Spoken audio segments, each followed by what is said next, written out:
नमस्कार, CSK news में आपका स्वागत है। तो दोस्तों, इस वक्त की बहुत बड़ी खबर निकल के आ रही है। तालिबान में अंदरूनी मचा कलह के बीच मुल्ला बरादर को बंधक बनाया गया है, तो वहीं तालिबान चीफ हिब्बतुल्लाह अंखुज़दा को मार दिया गया है। बड़ी खबर निकल के आ रही है, जी उसको मौत के घाट उतार दिया गया है। तालिबान ही बन गया है अपने नेताओं का राक्षस। सबसे बड़ी खबर इस वक्त की, बिग ब्रेकिंग। अफगानिस्तान में सत्ता हासिल करने के लिए जान की बाजी लगाने के बाद भी तालिबान के हाथ कुछ नहीं लगता दिख रहा है। तालिबान को लेकर एक सनसनीखेज रिपोर्ट प्रकाशित की गई है, जिसमें कहा गया है कि तालिबान के आध्यात्मिक नेता हिब्बतुल्लाह अंखुज़दा को मार दिया गया है। बताया जा रहा है कि पाकिस्तान समर्थित हक्कानी नेटवर्क ने मुल्ला बरादर को बंधक भी बना लिखा है, जबकि उसने पिछले 20 सालों से तालिबान के आध्यात्मिक और सबसे बड़े नेता अंखुज़दा को मौत के घाट उतार दिया। तो ये अपने आप में बहुत बड़ी रिपोर्ट निकल के आ रही है। इस रिपोर्ट के बाद दोस्तों, कहीं ना कहीं एक तरीके से अफगानिस्तान ही नहीं, पूरी दुनिया भर में, पूरी विश्व बिरादरी में एक तरीके से सबको चौंकाने वाला सिस्टम निकल गया। दरअसल ब्रिटेन के प्रतिष्ठित पत्रिका द स्पेक्टेटर ने यह सनसनीखेज दावा किया है और ये कहा है कि तालिबान और हक्कानी नेटवर्क के बीच सरकार गठन के से पहली तगड़ी लड़ाई हुई थी, जिसमें तालिबान हार गया है। ब्रिटिश पत्रिका ने कहा है कि फिलहाल हक्कानी नेटवर्क को सीधे तौर पे पाकिस्तान की खुफिया एजेंसी ISI का समर्थन हासिल था और ISI ने हक्कानी नेटवर्क को जिताने के लिए अपनी पूरी ताकत झोंक रखी है। ISI की पूरी कोशिश थी कि अफगानिस्तान में बनने वाली सरकार में तमाम महत्वपूर्ण पद हक्कानी नेटवर्क के पास आए और इसी बात को लेकर तालिबान और हक्कानी नेटवर्क के बीच विवाद काफ़ी बढ़ गया। तालिबान मुल्ला बरादर को देश का प्रधानमंत्री बनाना चाहता था, लेकिन हक्कानी नेटवर्क इसके लिए तैयार नहीं हुआ और दोनों गुटों के बीच गोलियां चल गई। हालांकि आधिकारिक तौर पर अंखुज़दा की मौत हो गई है। ये बड़ी खबर निकल के आ रही है। ब्रिटिश पत्रिका द स्पेक्टेटर का कहना है कि सितंबर की शुरुआत में हुई झड़प एक बैठक के दौरान हुई थी। द स्पेक्टेटर की रिपोर्ट में कहा गया है कि बैठक के दौरान एक समय हक्कानी नेटवर्क के नेता खलीलुर रहमान हक्कानी अपनी कुर्सी से उठ गया और उससे मुल्ला बरादर की लात घूंसों से पिटाई भी कर दी थी। रिपोर्ट्स के मुताबिक पिछले कुछ सालों से अमेरिका के साथ बातचीत में शामिल रहा मुल्ला बरादर अफगानिस्तान में एक समावेशी सरकार बनाना चाहता था और इसकी मीटिंग में कहा गया है कि सरकार में अफगानिस्तान के लेकर सभी जमातों को प्रतिनिधित्व मिलना चाहिए। यानी मुल्ला बरादर का स्पष्ट नीति और नियति थी कि भैया सबको एक साथ लेकर चलना है और शरिया लॉ को भी बहुत तेजी के साथ इंपोज नहीं करना है, कड़ाई के साथ। लेकिन हक्कानी नेटवर्क, जो पाकिस्तान समर्थित ISI संगठन से समर्थित हक्कानी नेटवर्क है, वो क्रूर है और उसी ने तालिबान के चीफ, दोनों चीफ को घाट लगा दिया। और यही कारण है कि एक पहले तो अंखुज़दा की हत्या की और फिर उनको बंधक बना लिया है मुल्ला बरादर को। यानी अब तालिबान जो चीफ थे उन सब का सफाया हो चुका है और कभी भी हक्कानी नेटवर्क का कब्जा अफगानिस्तान पर हो सकता है। तो ये दोस्तों काफ़ी खतरनाक होगा। हालांकि आपको बता दें कि हक्कानी नेटवर्क, अगर तालिबान की बात करें तो तालिबान के कुछ नेताओं को प्रतिबंध में ढील दी गई थी दुनिया भर में, लेकिन हक्कानी एक ऐसा संगठन है जिसे खुला तौर पर अमेरिका आतंकवादी संगठन मानता है और हक्कानी का अफगानिस्तान पर कब्जा होना मतलब अमेरिका फिर से अफगानिस्तान की तरफ रुख कर सकता है। यही कारण है कि तालिबान पूरी तरीके से अब आपस में ही टकराहट इतनी बढ़ गई है कि मरने मारने की कगार हो चुका है।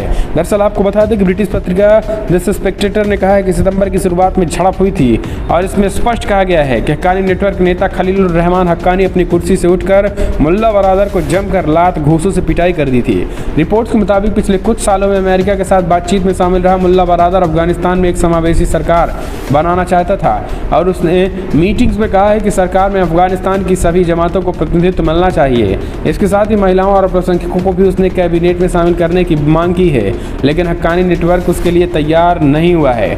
रिपोर्ट्स के मुताबिक हक्कानी नेटवर्क में मार खाने के बाद मुल्ला बरादर गुप्त तरीके से कंधार चला गया था, जहाँ उसने आदिवासी नेताओं के साथ बैठक की थी जो उसका समर्थन कर रहे थे।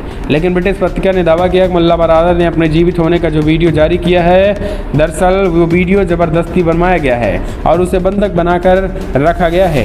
आपको बता दें कि तालिबान द्वारा नियंत्रित सरकारी टीवी नेटवर्क पर मुल्ला बरादर ने एक वीडियो संदेश जारी किया था जो खुद को जिंदा बताया था, लेकिन जो वीडियो काफ़ी संदिग्ध लग रहा था। वहीं ब्रिटिश पत्रिका ने दावा किया था कि फिलहाल मुल्ला बरादर को बंधक बनाकर रखा गया था। वीडियो में वो एक नोट पर लिखी बातें केवल पढ़ रहा था, यानी जो चीज़ उसे बताया जा रहा था वही चीज़ वो पढ़ रहा था और उसके पीछे जो है वो हक्कानी नेटवर्क के के आतंकी गन पॉइंट पे उनको लिए हुए थे। तो दोस्तों ये अब जो खुलासा हो रहा है उसके बाद से मानो पूरे अफगानिस्तान ही नहीं, पूरे तालिबान ही नहीं, पूरी दुनिया में हड़कंप मच गया है। क्योंकि दोस्तों अभी तक ये हो रहा था कि नहीं तालिबान है जी, तालिबान की एक्टिविटी को देखकर उसे मान्यता दी जा सकती है, लेकिन अब आप एक ऐसे संगठन हक्कानी नेटवर्क जो पहले से ही बर्बर, जो पहले से ही क्रूर, जो पहले से ही हम कह सकते हैं कि आतंकवाद में माहिर, आतंकियों को बनाने में माहिर है, अब उस पर कैसे विश्वास किया जा सकता है? और उसके हाथों में पूरे अफगानिस्तान की कमान जा रही है। ऐसे में एक बार फिर से विश्व बिरादरी को सोचना ही नहीं, समझना ही नहीं, बल्कि इस पर विचार करना ही पड़ेगा। रिपोर्ट्स के मुताबिक हक्कानी नेटवर्क के मार खाने के बाद मुल्ला बरादर गुप्त तरीके से कंधार चला गया था और उसके बाद ये खुलासा हुआ है। दरअसल ब्रिटिश पत्रिका ने दावा किया है कि हैबतुल्लाह अंखुज़ादा भी काफ़ी लंबे अरसे से नहीं दिख रहा है और उसे भी मार दिया गया है। अंखुज़ादा, ब्रिटिश पत्रिका ने कहा है कि हैबतुल्लाह अंखुज़ादा को मारने के बाद ही तालिबान और हक्कानी नेटवर्क के बीच लड़ाई शुरू हुई थी, क्योंकि पिछले 20 वर्षों में जब तक हैबतुल्लाह अंखुज़ादा जिंदा रहा तालिबान में आपसी लड़ाई नहीं हुई है और ना ही गुटबाजी हुई है।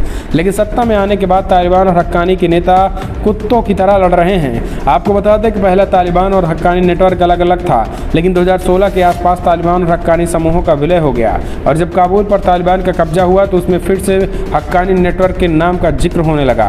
मुल्ला उमर के साथ तालिबान की स्थापना करने वाले मुल्ला बरादर अमेरिका के साथ दोहा वार्ता में शामिल हुआ था और उसी प्रयासों के बाद अमेरिका ने अफगानिस्तान में हटने का ऐलान किया था। कई रिपोर्ट्स में कहा गया है कि शांति वार्ता के दौरान मुल्ला बरादर को एहसास होने लगा है कि सरकार कैसे चलाया जाता है और समावेशी सरकार बनाने पर ही तालिबान की सरकार को दुनिया में मान्यता मिल सकती है, लिहाजा उसका उदारवाद बनना हक्कानी नेटवर्क को पसंद नहीं आया। हक्कानी नेटवर्क की जड़ें पाकिस्तान की राजधानी इस्लामाबाद के पास दारुल उलूम हक्कानी मदरसे से भी जुड़ा है और चूंकि हक्कानी नेटवर्क भारत के खिलाफ आग उगलने में माहिर रहा है, लिहाजा उसे पाकिस्तान का भी समर्थन मिलता रहा है। पाकिस्तान चाहता है कि अगर अफगानिस्तान की सत्ता पर हक्कानी रहे तो सरकार का रिमोट कंट्रोल पाकिस्तान की खुफिया एजेंसी ISI के पास रहेगी, जबकि तालिबान सरकार में किसी का दखल नहीं चाहता है। लिहाजा तालिबान और हक्कानी नेटवर्क के बीच विवाद काफ़ी बढ़ चुका है और इसमें पाकिस्तान का सीधा समर्थन तालिबान को मिलता, हक्कानी नेटवर्क को भी मिल रहा है। तो ये एक तरीके से काफ़ी बड़ी खबर है। ब्लूमबर्ग ने भी पिटाई का दावा किया था। दरअसल ब्लूमबर्ग की रिपोर्ट ने भी दावा किया था कि मुल्ला बरादर की बैठक के दौरान लात घूंसों से जमकर पिटाई की गई थी, जिसकी वजह से सितंबर के शुरुआत में काबुल राष्ट्रपति पद को लेकर चल रही एक बैठक के दौरान गोलीबारी भी हुई थी और बरादर इसमें पहले दोहा में तालिबान के राजनीतिक कार्यालय का नेतृत्व कर चुका है, जहां उसने ट्रंप प्रशासन के साथ शांति वार्ता का भी नेतृत्व किया था। तो दोस्तों ये अपने आप में बहुत बड़ी खबर निकल के आ रही है और गोली चलने के बाद तालिबान का प्रमुख अंखुज़ादा की मौत हो गई है और उसे मार दिया गया है। लेकिन तालिबान और हक्कानी में सिर फटुआ लगातार जारी है और पश्चिमी देशों ने तालिबान सरकार को मान्यता देने के लिए वेट एंड वॉच की नीति का जो विकल्प चुना है अब वो पूरा सही स्पष्ट साफ साफ दिख रहा है और बार बार सुन्नी पश्तून समूह के गैर तालिबान नेताओं और जातीय अल्पसंख्यकों को कथित शामिल करने का आह्वान किया गया है। ब्लूमबर्ग की रिपोर्ट के मुताबिक तालिबान और हक्कानी नेटवर्क के नेताओं के बीच ये लड़ाई तब शुरू हुई थी जब मुल्ला बरादर अफगानिस्तान में एक समावेशी सरकार बनाने के लिए काबुल के राष्ट्रपति भवन में मौजूद था और वो एक ऐसी सरकार का गठन करना चाहता था जो अंतर्राष्ट्रीय समुदाय को काबुल होता और लेकिन मुल्ला बरादर के यह फार्मूला हक्कानी नेटवर्क को पसंद नहीं आया था। तो दोस्तों अब आप समझिए किस तरीके से यहाँ पर स्पष्ट तरीके से नीति दिखाई। तो हमने आपको एक बारीकी बताई कि कैसे मुल्ला बरादर की पिटाई हुई और मुल्ला अंखुज़ादा की हत्या कर दी गई है और अब हक्कानी कभी भी अफगानिस्तान के चीफ बन सकता है। ये बहुत बड़ी खबर निकल के आ रही है जिसका पाकिस्तान का समर्थन है और ये भारत के लिए बहुत खतरनाक है दोस्तों, क्योंकि हक्कानी हमेशा कश्मीर और भारत में आतंकवाद का जहर उगलता रहता है। तो दोस्तों फिलहाल बड़ी खबर उतना है, लेकिन अगर आपको वीडियो पसंद आया तो लाइक करें, शेयर करें और पाल पाल के अपडेट के लिए इसी तरीके से चैनल को सब्सक्राइब